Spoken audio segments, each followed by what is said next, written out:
우리나라에 한국말을 잘 하기로 소문난 미국인 선교사님이 계셨는데, 이분이 숭실대학교 교수님으로 일을 하고 있었습니다. 이 숭실대학교는 우리 기독교, 제가 속한 교단의 직영 학교이기도 합니다.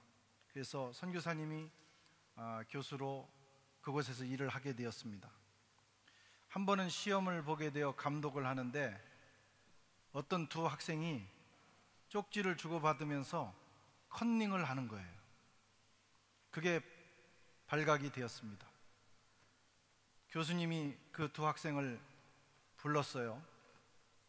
보니까 그 두 사람의 성씨가 한 씨는 표씨고 한 사람은 리씨였습니다. 표리. 그래서 그 두 학생을 놓고 이 선교사님이 그렇게 말씀하셨어요. 제군들은 참 표리부동한 사람들이군요.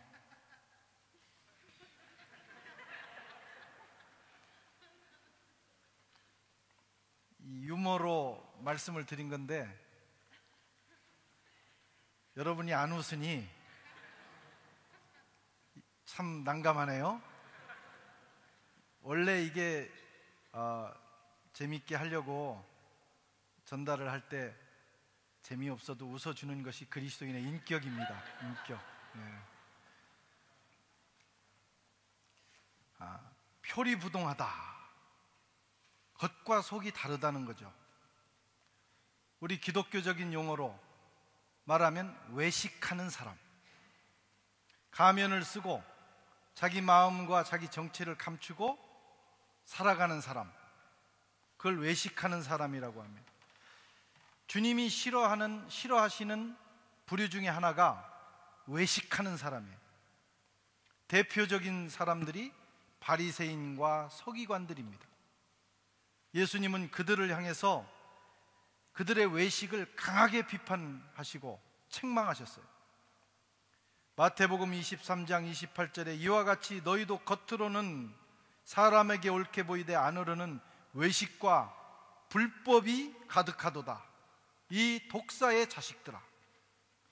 주님은 이 외식하는 사람들을 대할 때는 단호하셨습니다. 오늘 본문에도 바리새인과 서기관들이 주님 앞에 나타났어요. 외식하는 사람들. 그들과 주님이 이제 주님 사이에 논쟁이 벌어집니다. 오늘은 주님이 그토록 싫어하시는, 주님의 제자들이 절대 배워서는 안 되는 외식하는 삶, 외식하는 자의 모습은 어떤 것인가, 그 특징을 살펴보면서 은혜를 나누려고 합니다. 서기관 바리새인들, 그들은, 이 외식하는 사람들은 늘 의도를 숨기며 살아가는 특징이 있어요. 의도를 숨긴다.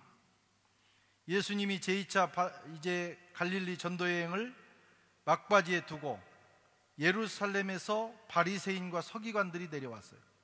권력자들로부터 어떤 임무를 받은 겁니다. 가서 예수님과 그의 제자들의 약점을 찾아와라. 그들의 문제점을 찾아와라. 그들은 그런 목적으로 왔기 때문에 자기의 마음을 숨길 수밖에 없었어요. 뿐만 아니라 그들은 늘 그렇게 살았기 때문에 자기 마음을 숨기는 데는 도 같은 사람들입니다. 우리가 살아가면서 여러 종류의 사람을 만나지만 이런 사람을 만나는 것은 불행한 일이에요. 바라기는 우리 교인들은 자기 마음을 숨긴 외식하는 사람을 만나지 않는 축복이 있기를 축원합니다. 이런 사람은 진실한 관계를 맺을 수 없습니다. 사람 관계라는 것은 마음을 열고 마음과 마음이 만나야 친구가 되는 거예요. 그렇지 않으면 피상적이고 깊이 들어가지 못하고 변죽만 올리다가 끝나는 관계가 됩니다. 만나고 난 다음에 뒤끝이 좋지 않아요. 찝찝해요. 이런 사람들은 뭘 알고 싶어서 묻는 게 아니고 상대방을 걸고 넘어지기 위해서 질문을 합니다.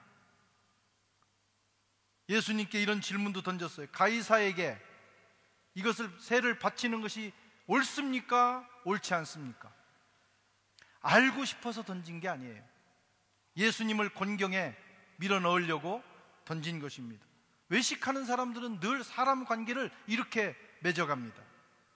몰라서 묻는 것 아니고 알고 싶어서 묻는 것이 아닙니다. 한 가지 목적, 예수님을 넘어뜨리기 위해서, 예수님의 약점을 잡기 위해서, 곤경에 빠뜨리기 위해서 그들은 예수님께 질문하고 예수님께 접근하는 거예요.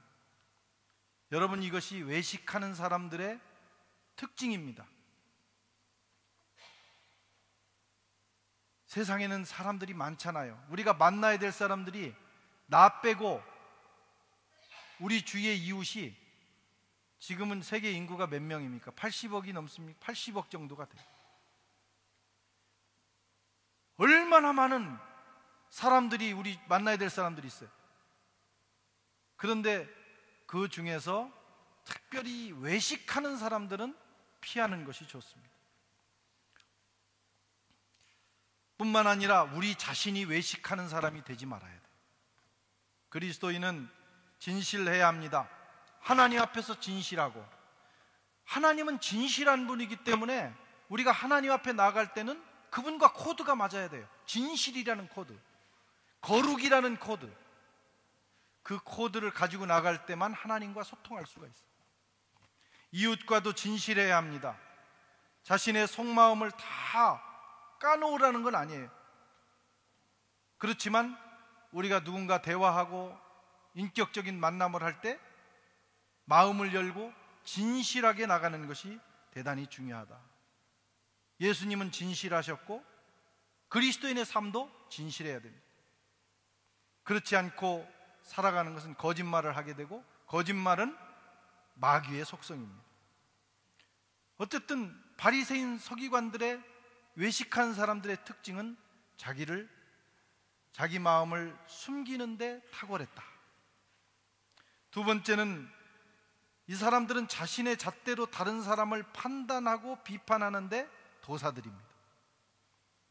2절에 보면 그의 제자 중 몇 사람이 부정한 손, 곧 씻지 아니한 손으로 먹는 것을 보았더라. 제자들이 먹는 것을 보았어요. 그냥 우연히 본 게 아니에요. 찾고 있었어요. 뭘? 약점을. 외식하는 사람들은 그런 사람들입니다. 예수님이 거기 계실 때 그들이 봐야 될 것들이 얼마나 많습니까? 예수님을 따라 나선 수많은 군중들, 배고프고 병든 불쌍한 백성들, 그 사람들을 섬기느라고 지친 예수님의 제자들, 푸르른 나무, 거기에 들에 핀 꽃, 그 사이를 왔다 갔다 하는 나비와 새들, 얼마나 볼 게 많아요. 그걸 보면 감사의 마음이 우러나오고 하나님을 찬양하게 되는 거예요. 그런데 그 모든 것은 다 눈 감고 이 사람들은 오직 예수와 그의 제자들의 약점만 관찰하고 있었다. 그 약점이 발견되는 순간 그들의 입에서는 비판이 나오기 시작해요. 공격이 나오기 시작한 겁니다.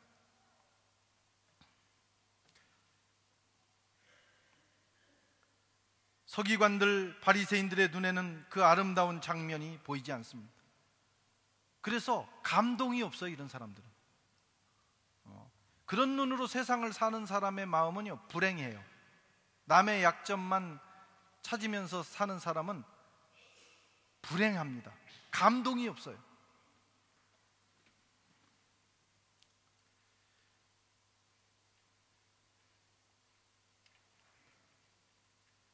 손을 씻고 먹는 것은 대단히 중요하죠. 그게 정결의식에도 중요하고 건강을 위해서도 중요하죠. 근데 안 씻고 먹을 수도 있잖아요. 그러나 이 사람들의 눈에는 오직 그것이 보인 겁니다. 우리말에 개 눈에는 개가 보인다고, 뭐 그런 말이 있나요? 뭐 눈에는 뭐가 보인다고. 여러분, 안경이 더러우면 세상이 다 더럽게 보이는 거예요. 세상이 더러운 게 아닙니다. 내가 안경을 안 닦아가지고 세상이 더럽게 보이는 거예요. 내 마음이 더러우면 세상이 그렇게 보이는 거예요. 지금 바리새인 서기관들의 마음이 더러운 것입니다.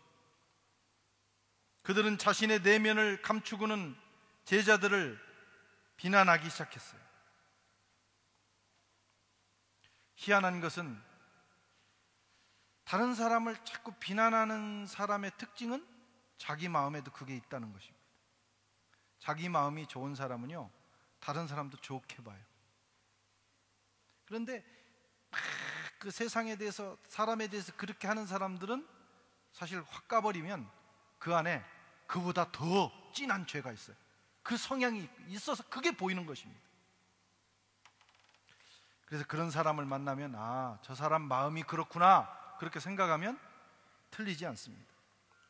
요즘 한국에 돌아가는 정치들을 보면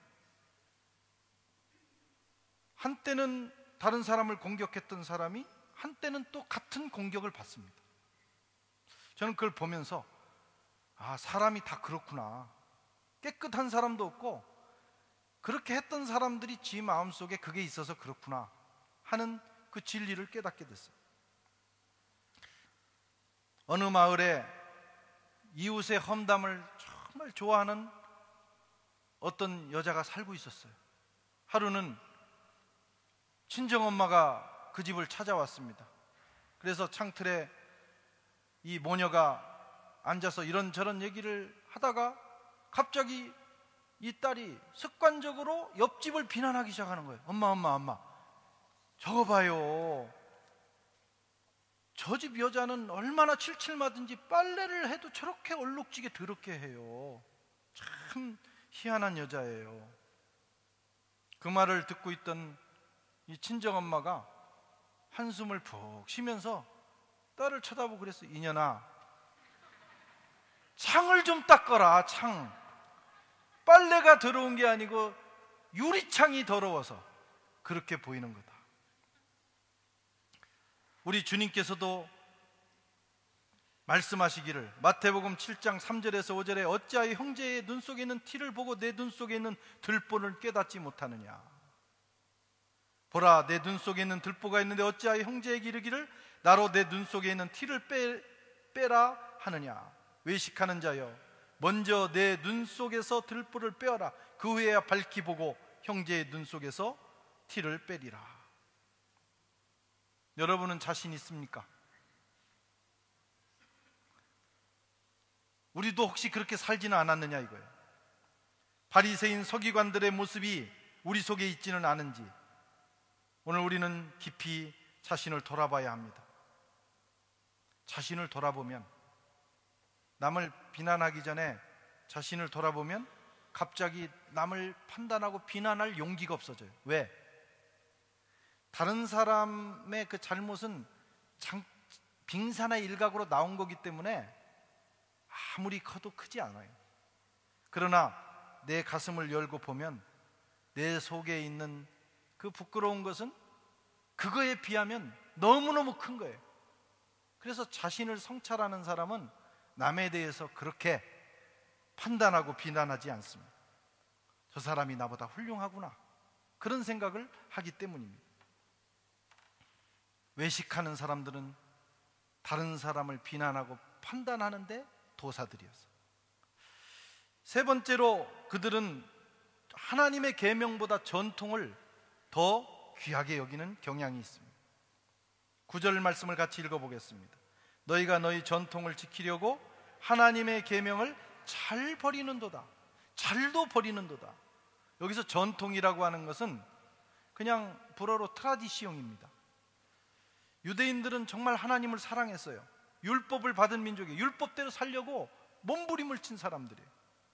그래서 지도자들이나 좋은 율법 선생님들이 율법 잘 지키기 위해서 세부 규정을 만드는 거예요. 좋은 의도죠. 안식일을 지켜라. 그러면 어떻게 일하지 않고 거룩하게 안식일을 지킨다. 그러면 구체적으로 일을 하지 않는다는 게 뭐냐? 그것을 세부적으로 만들어요. 한 40가지 규정을 만듭니다. 그 세부 규정에 또 규정을 만들어요. 이렇게 수백 가지 규정을 만들어서 하여튼 잘 지켜보려고 한 거예요. 의도는 참으로 좋습니다. 그런데 문제는 그 규정들이 절대화되는 거죠. 그리고 그대로 지키지 않으면 자기도 괴롭고 다른 사람도 비판하게 됩니다. 그렇게 시작된 이런 율법에 대한 세부 규정 실천 사항들을 AD 200년경에 모아놓은 책이 있는데 그게 미시나라고 하는 책입니다. 그 책이 될 만큼 그들은 그런 세부 규정을 가지고 있었는데, 그런 것들을, 그런 구전 또는 기록돼서 나오는 그 세부 규정을 전통이라고 그래요.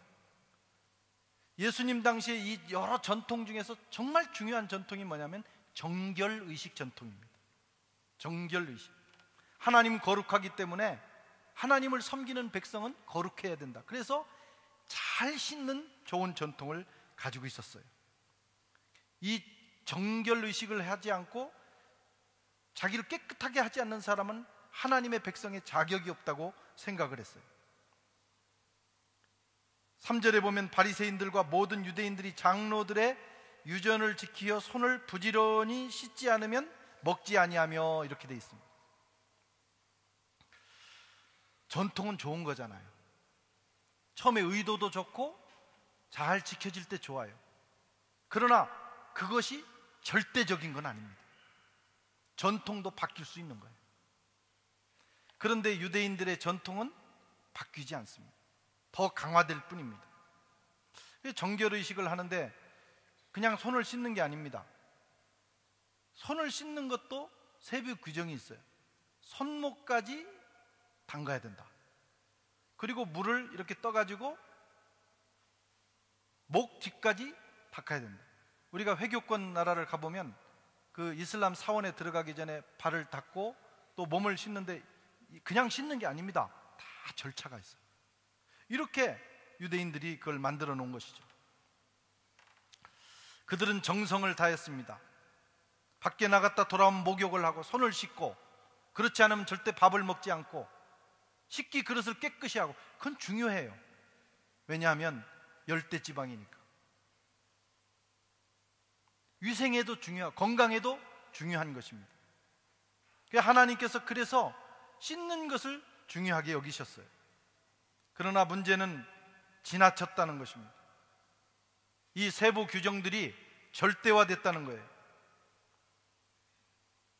더 나아가서 하나님의 계명보다 더 중요한 것이 된 거예요. 다음 주에 말씀드리겠지만 고르반, 자기들의 전통을 가지고 하나님의 말씀을 어기는 겁니다. 말씀 위에 전통이 서는 문제가 생겼어요. 그리고는 그것을 지키지 못하는 사람들을 마구 정죄합니다.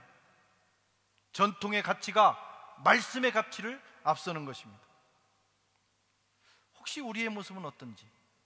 우리가 예수 처음 믿을 때는 다 순수하고 그래. 근데 예수 믿고 10년, 20년 지나다 보면 어느 날 우리는 트라디시옹의 옷을 입습니다.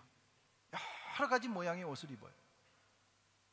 처음에는 예수 잘 믿으려고 그러다가 나중에는 그것이 문제가 됩니다.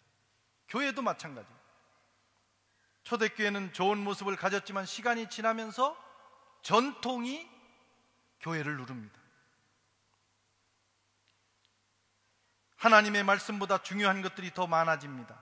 처음에는 선하고 유익한 것들이었어요. 그러나 어느 날 그것이 절대화되면서 인생도 활력을 잃고 교회도 화석화되고 역사는 후퇴하게 되는 것입니다. 교회 전통도 중요해요. 우리 파리 선한교회에 이 17년 동안 오면서 나름대로 좋은 전통들이 생겼어요. 그래서 그것이 교회에 유익하면 유지하면 되고 유익하지 않으면 언제든지 개혁해야 돼요. 그런데 자칫하면 그것이 절대화되는 경우도 있어요. 그럼 교회는 죽는 것입니다. 그런 교회는 하나님의 말씀까지도 저버리게 돼요. 개인적으로는 우리는 요즘 젊은이들은 그런 경향이 적지만 우리 어렸을 때만 해도 그 부모님들의 그 유교적 가문, 전통 뭐 이런 것이 굉장히 중요했던 시절이 있어요. 가문의 전통. 여기에 한번 세뇌된 사람은요, 예수 믿기가 어렵습니다. 성경을 읽어도 다 걸리는 것뿐이에요. 가문의 전통 때문에. 어떤 사람은 자기 비전과 사상으로 무종된 사람도 있어요. 비전 중요한 거예요. 자기 나름대로 인생을 살아가면서 이데올로기 필요한 거예요. 사상이 중요하다 이거예요. 그런데 그게 절대화된 사람은 하나님의 말씀을 도대체 받아들일 수가 없어요. 전통도 비전도 사상도 아닌데 고집이 또 센 사람이 있어요. 자기 고집. 물론 이 험한 세상 살려면 고집도 좀 있어야 돼요. 사람이 그래야 어려운 상황도 뚫고 나가는데, 문제는 그 고집이, 그 똥고집이 있어요. 그냥 막 우기는 거야. 합리적이지 않아. 그런 사람도 발전이 없어요. 신앙적으로도 발전이 없고 세상적으로도 발전이 없습니다. 이 모든 것들이 중요하지만 하나님의 말씀보다는 중요하지 않아요. 또 어떤 경우는 이 지식이라고 하는 것을 붙들어서 그것이 또 말씀을 막는 경우도 있어요. 특별히 파리라고 하는 사회는 굉장히 우리 한인 공동체 자체도 지적으로 수준 있는 곳입니다. 물론 뭐 다른 지역에서도 분들이 들으면 좀 불쾌하겠지만 다른 지역에 훌륭한 분들이 있지만 평균적으로 우리는 대개 이민자로 와서 살려고 오기보다는 공부하러 왔기 때문에, 또는 주재원이나 이렇게 왔기 때문에 대체적으로 지적 수준이 높아요. 뭐 미국에도 보스턴이나 이런 데는 거의 다 박사라고는 하더라고요. 그런 것 말고는 하여튼 상당히 그런 곳이 있는데, 우리가 자칫하면, 우리 파리에 사는 교인들의 큰 문제, 자칫하면 자기가 쌓아놓은 지성이 하나님의 말씀을 거부할 수 있어요. 공부하는 거 좋아요. 지적으로 뛰어난 거 좋아요. 그러나 그것은 절대적인 게 아니에요. 그것은 언젠가는 변하는 것입니다. 이론도 변하고 사상도 변하고 지식도 변합니다. 세상에 변하지 않는 것은 한 가지예요. 하나님의 말씀. 하나님의 말씀은 영원하고 세세토록 있는 말씀입니다. 그래서 그 말씀 앞에서는 모든 것을 내려놔야 돼요. 우리가 하나님의 말씀을 대할 때는 내가 아무리 중요하게 생각했던 거라 할지라도 그것을 과감하게 내려놓는 용기가 있어야 돼요. 그럴 때만 우리가 영적 생활을 할 수 있는 겁니다. 바리새인 되는 거 간단합니다. 하나님 말씀 앞에서까지 내 고집을 피우면 그게 바리새인이 되는 거예요.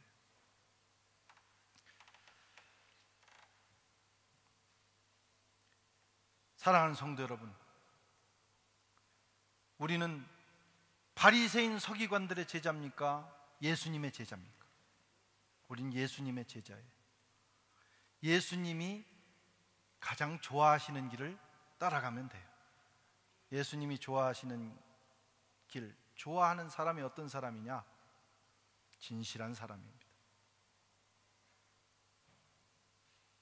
하나님의 말씀을 소중하게 여기는 사람입니다. 그렇게 살아가는 사람이 예수님의 제자인 것입니다. 오늘 저와 여러분들이, 주님의 제자된 저와 여러분들이 하나님의 말씀만을 절대적으로 여기고 그 앞에 설 수 있기를 주의 이름으로 축원합니다.